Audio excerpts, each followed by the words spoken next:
Eto, may napahiya. Sino? Yung may piloka. Napahiya. Akala nila, magiging presidente na yung isa. Oo, excited eh. Excited. Nakapatahi na nga ng gown. Totoo ba?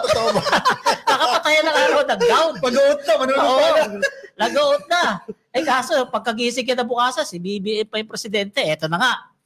Alam naman natin yung Iglesia ni Cristo, nagplanong mag-rally ng 3 araw.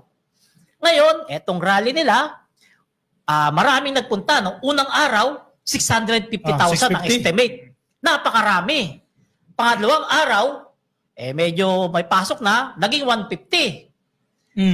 Pababa kasi expect nila dyan, dapat 650, kinabukasan 1 million, tapos 1.5 million, hanggang diretso na yan. Kaso, hindi yun yung inaasahan nila.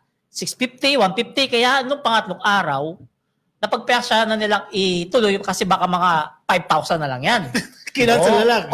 Kasi syempre mapapahiya sila.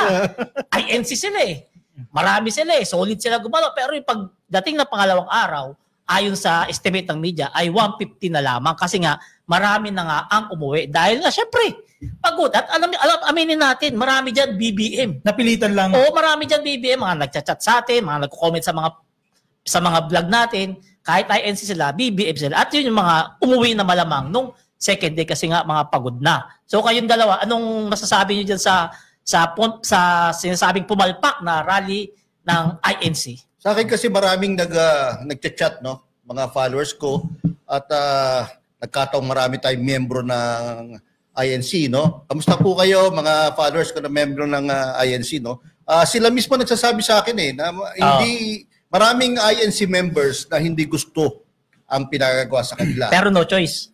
Hindi, marami ding hindi talaga umattend. Marami rin. Maraming hindi talaga umattend at hindi sinunod ang kanilang kagustuhan. Kaya siguro yung number na gusto na ma-achieve ng INC leadership ay hindi nakuha dahil nga sa hindi nila lahat gusto yung nangyayari. Itong rally na yan, patunay lang yan na talagang marami pa rin nagmamahal kay PBBM. Imagine na, 650,000. Ganyan na kayo karami pero hindi nyo pa rin napabagsak ang gobyerno. Marami pa rin nagmamahal kay Presidente. Hindi nga nila papabagsakin. Wala daw sa plano nila yun. Wala raw sa ano nila yun. Sisiraan lang. Talagang peaceful rally lang daw. Peaceful rally. Ang problema, si Marcoleta, kung ano nung ginawa doon sa rally. Yung mga nagsalita doon, diba? Sabi nila, ayaw nila haluan ng politika. Nandun si Rowena Guanzon. Buwangson yun Diba? Siniraan si Presidente. Si Ivy Marcos lumabas. Si Singson ba nagsalita rin? Hindi ko narinig. Ako nung first day, narinig ko si General Evangelist Bienvenido, ano ba apelyido no? Nakalimutan ko at the moment yung pinaka-general evangelist ng INC. At sinabi niya na wala silang intensyon na pabagsakin ang gobyerno ni Pangulong Bongbong Marcos. Ang intensyon nila is pabagsakin ang corruption at corrupt. Yun ang sinabi nila. Unfortunately, nasira nung the following day. Parang hindi nasunod ang kanilang sinasabi. No? So, in a way, parang ultimong leadership ng INC napahiya doon. Kasi ako nung unang araw nila, bumilib ako. Kasi yung may mga basura na gustong humalo sa kanila, tinaboy. Basura Basura. Itinaboy. Kaya yung mga basura nagpunta ron sa Liwasan Bonifacio. Ako rin, bumilib ako ron. Kaya sabi ko, in fairness to Iglesia, nagkaroon pa ako ng video niyan Binabati ko Iglesia dahil nga doon sa sinabi ng General Evangelist nila, saka yung tinaboy nila yung mga nagsisigaw na mga basura, para madaling sabihin basura. Ngayon, nung ikalawang araw, doon na nagkaletse-letse. Yung nagsalita na yung isa. Yung kapatid ni PBBM, si Senator Aimee, doon na nagkaletse-letse yung rally nila. Pero ampun daw. Bigla nang nahinto. Kapatid ba talaga? Sabi ampun daw. Kasi kung pagbabasihan mo yung tapas ng baba, parang ampun talaga. Diba? Diba? Pag pagbabasihan mo Palerista, wala kang preno Hindi, kaya naman ko ninyo Kaya hindi na rin kailangan ng DNA test. Tama na yung metro. Yung tape measure. Napakasabi si 31 million. Kakabasa ko lang bago tayo mag-live. Kung pagpapasayan mo yung ginawa niya, seryoso muna kasi si Joe kasi tawa ng tawa seryoso. Kung pagpapasayan mo yung ginawa niya, sa ading niya, alam mo naman sa Ilocano, pag sabi mong ading, bunsong kapatid, batang kapatid na mahal mo, tagapagtanggol ka kasi nga ading mo. Kung pagbabasayan mo yung ginawa niya, doon mo malalaman na parang di talaga magkadugo o hindi talaga magkapatid na tunay. Kasi kung ikaw ay totoong kapatid, hindi mo kayang gawin niya kahit anong galit mo doon sa tao. Hindi mo kayang ipahiya yan sa napakaraming tao, buong mundo pa. Kasi syempre, nasa TV pa yan. Kasi alam naman natin, tayo, may mga kapatid tayo, nagkakaroon tampuhan, nagkakaroon ng away-away, pero within the family lang. Pero etong ginawa ni Senator Amy, maraming mga Pilipino ang bumaba yung pagtingin sa kanya. Correct. Maraming mga Pilipino yung nadismaya sa kanya. Nag-backfire. At maraming Pilipino yung pinag-iingat si BP Sara. Kasi bakit?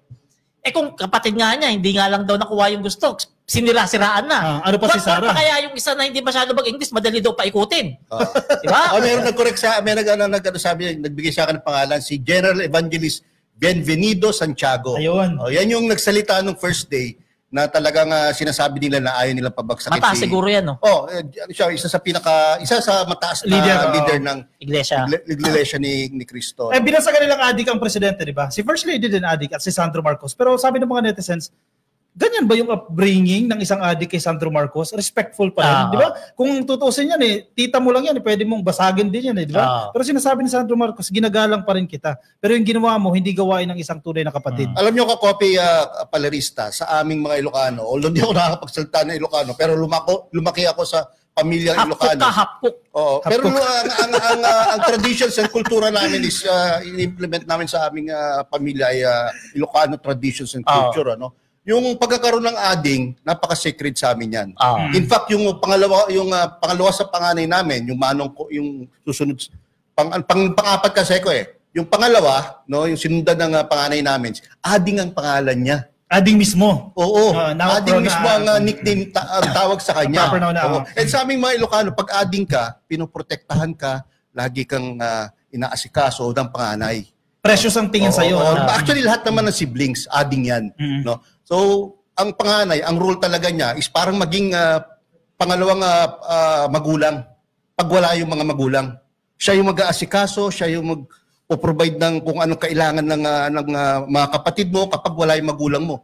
No? Ganun ka yun. Ganun ang kultura nun. No? Kaya dati si Amy, may balita na ganun daw siya sa kanyang mga kapatid. Pero ito, nakakagulat. Talagang totally binaliwala niya yung tradition, binaliwala niya yung kultura para lang sa kanyang pangsariling kapakanan. Political ambition niya, sabi ni Sandro Marcos. Correct. Ngayon, etong nangyari ngayon kay Senator Amy, marami nagsasabi na katapusan na raw ng political career niya dahil marami talaga mga Pilipino ang hindi katanggap-tanggap o hindi natanggap yung ginawa niyang yan sa kapatid niya. Kasi kahit sino ba naman. May term na ginamit si Senator Panfilo Lacson. Very un-Filipino. Tama yan. Kasi hindi, tayo mga Pilipino, hindi natin ugali yung ganyan. Pahiyain yung kadugo natin, lalo kapatid mo, presidente pa, hindi basta-basta kapatid, presidente, ginanyan mo para lamang sa sarili mong ambisyon. Kasi hindi mo gagawin yan kung wala kang ambisyon. Correct. Di ba? At ipinakita din ni Amy Marcos na niloko niya yung taong bayan. Kasi di ba, campaign manager siya ng 2016. 2022, prinomote niya yung adik na sinasabi niya, nanalo. Niloko niya yung taong bayan. Siya pa nagtrabaho para kumampi si BP Sara sa correct. Siya na bumuo yung unit niya, no? Siya yung bumuo. Tapos ngayon ganyan, sisirain niya ng ganyan.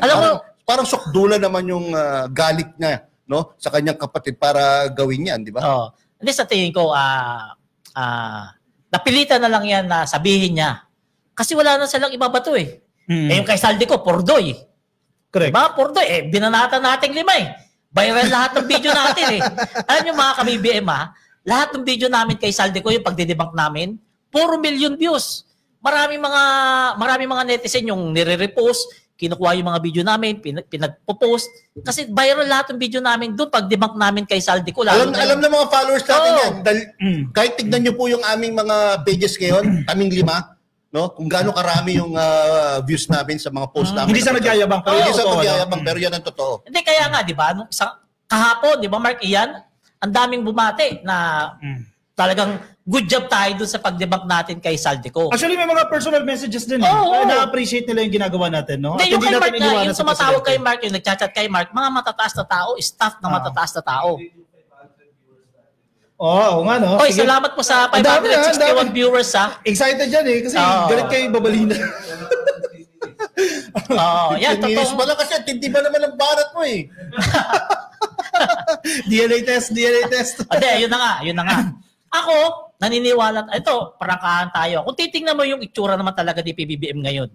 Kung ngayon natin pagbabasehan kung titingnan mo, talagang adik sa pagtatrabaho, Correct. adik sa pagsiservisyo, adik sa pagmamalasakit, adik sa pagmamahal. Tingnan mo, kahit may banta ng destabilisasyon sa gobyerno niya, ayun nandun. Lumipad sa Bicol. Sa Albay. Lumipad sa Bicol para magbigay ng tulong sa mga sinalanta ng Bagyo Road.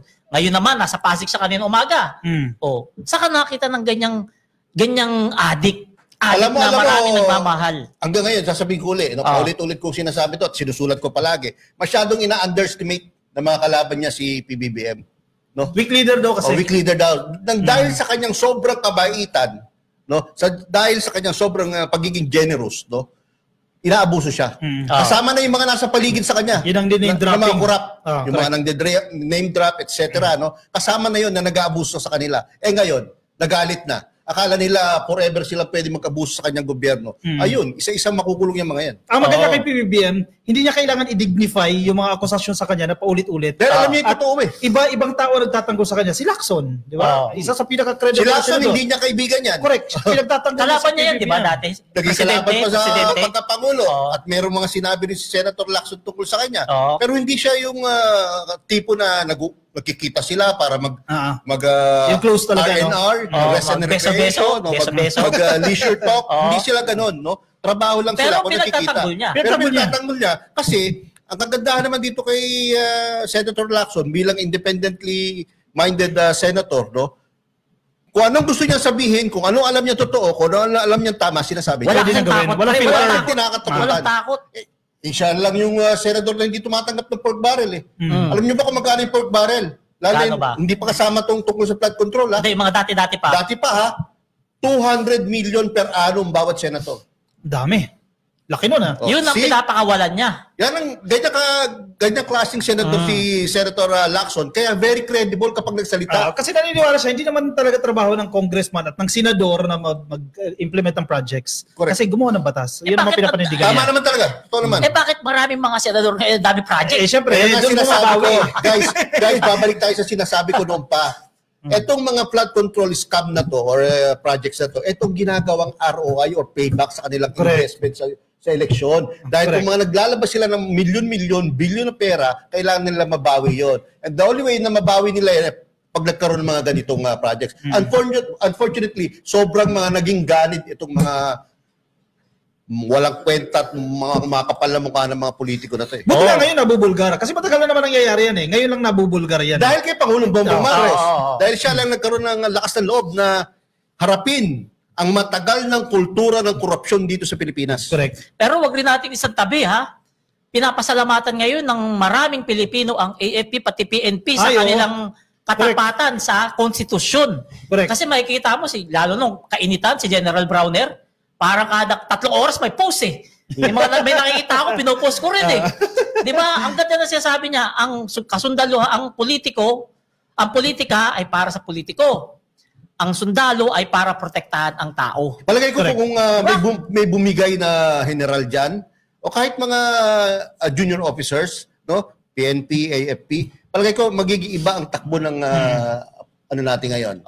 Pero in fairness kay General Browner, tiniyak niya na hindi magkakaroon ng kudita under his leadership. Doon ka bibilib sa AFP sa PNP ngayon. Very professional na sila ngayon. Hindi na sila magpapauto katulad ng mga unang panahon. Kasi hindi na sila magpapauto katulad ng 1986 sa kanong 2001. 1998, 2001. 1986. Nakikita naman nila na maganda yung administrasyon. Tsaka imaginein mo, kung tatanggalin mo si Presidente Marcos, sino ipapalit mo? Yung pro-China. Si Sara. Isa pa, problema pa ng AFP yan Ako lagi ko sinasabi yan kailanman hindi babaliktad ang AFP para mapapagsak si PBBM. Kasi si PBBM, nakita nila kung paano labanan yung China sa West Philippine Sea.